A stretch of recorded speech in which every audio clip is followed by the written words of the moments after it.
All right, let's jump right in. We've all seen them, right? Those little lists of updates that pop up for our favorite apps. But what if I told you that the humble changelog is actually one of the most misunderstood and powerful communication tools a product has? Today, we're going to uncover its secret life. This quote right here, it gets to the very heart of the problem. Most of us think of a changelog as this dry, technical thing that's just for engineers. But that way of thinking, well, it's holding products back, big time. So let's ask the real question.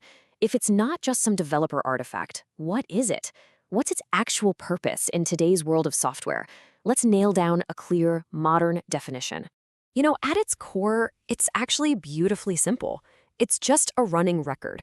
Its entire job is to answer one single, crucial question for anyone who uses the product.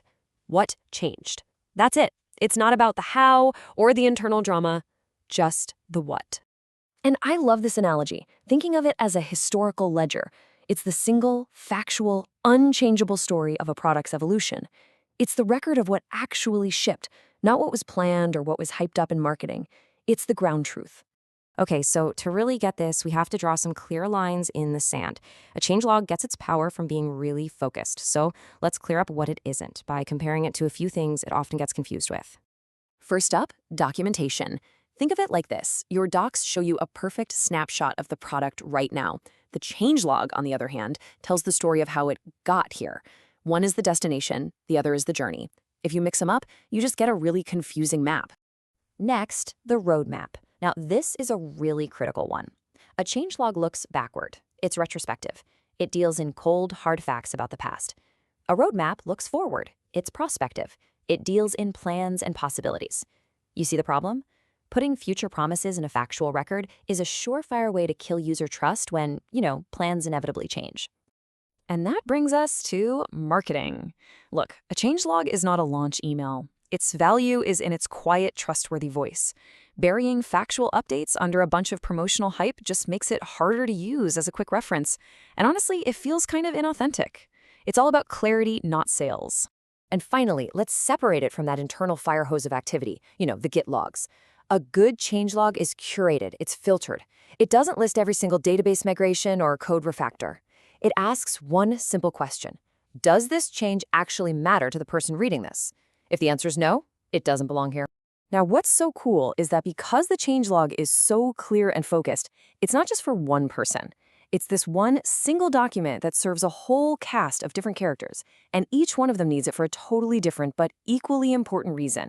For your actual users, the changelog is the answer to that nagging question, wait a second, wasn't this button over here yesterday? It gives them context for changes, turning what could be a moment of frustration into a moment of understanding. And for your support teams, this is their first line of defense. Before they escalate a ticket to engineering, they can check the changelog. Is this new behavior a bug, or is it an intended feature? The changelog gives them an immediate, reliable answer. It's a total game changer for them. How about the sales team? Well, for them, a well-maintained changelog is tangible proof that the product isn't just sitting there collecting dust. They can literally point to a steady stream of fixes and improvements to show a prospect, hey, this is an active, evolving solution that's worth investing in. And finally, even for the internal teams, product and engineering, it's a shared history. It stops that all too common problem where the why behind a decision gets lost in some ancient Slack thread or a forgotten meeting. It keeps everyone aligned on what has actually shipped. So what actually goes in there? Well, it usually falls into a few key categories. You've got your big, shiny new features. Then you've got improvements, which make existing things better. Bug fixes are absolutely crucial for building trust. And, so important, deprecations. Telling people what you've removed is just as important as telling them what you've added.